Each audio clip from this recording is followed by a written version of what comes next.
Maliit lang Ah. na asin. Yan, may bagong piko kami. Order na kayo. Oh, ayan, isang sako yan. Bagong pitas. Ebidensya. Bagong-bagong pitas yan. May dahon pa, oh. Oh, madagta, no? Kapipitas lang daw talaga nito kaninang umaga. Oh, wow.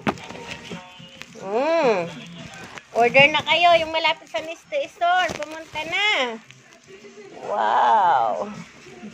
Sure. Diba? Ang lutong.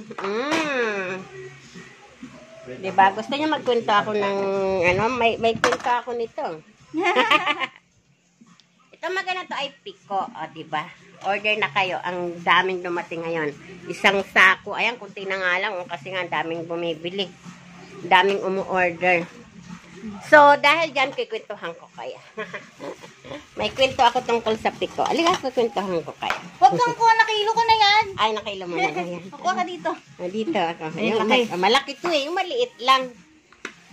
Yung saktong kinakain ko talaga. Hindi, yung mahaba. Yun, ito. Yan, ito. Oh. Wala. Ano ba yan? Asa na? Ayaw ipakwento. Maganda daw kasi yan. O, diba? Sige, magkikwento ako. Opo muna tayo na. Ano oras ng kaliligo ko lang. Yan. Itong piko na to, may kwento ako dito. Nakwento ko ba? Kikwento ko, ano to, challenge to biro mo, 2 kilo, kaya ko ubusin sa isang araw. Sa asim yan, ma. Oo. Wala pang bagoong yun, ha? Asin lang. Ganito yan, mga ka-viewers. Nung kapanahunan, naglilihi ako sa pangalawa kong anak. O, diba? Ayan. Real talk to. Real talk talaga to, mga ka-viewers. Naglilihi ako sa pangalawa kong anak. So, nung time na yon, habang naglilihi ako, ay pumapasok ako sa Tutuban Mall. O, diba, mga ka-viewers, ha? Partida yan. Tawag dito.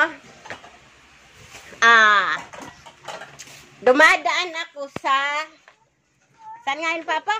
Underpass, ano? Aray, so, diba? Nalaglag pa, diba?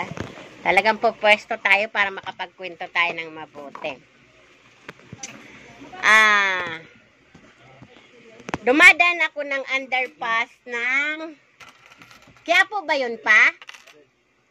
Underpass sa Quiapo. Diba? May kwento talaga ito na. Ayan, lagkit po. Talaga sariwang-sariwa. Lutong, diba? Dumadaan ako sa underpass ng Quiapo. Quiapo tawag doon pa? Underpass ng Quiapo? No, di ba? Dumadaan ako. Tapos nadadaanan ko to, nakatumpok. Kada tumpok, 2 kilo yung isang tumpok. Ewan ko magkano ko yung binibili dati. Tapos ang nangyari, binibili ko siya ng 2 kilo isang tumpok. Binibili ko yung isang tumpok talaga. Tapos, pumapasok ako noon sa Tutuban Mall. O, di ba? Partida, walang bagoong yun, asin lang. Tapos sa maghapon, nauubos ko talaga yung 2 kilo.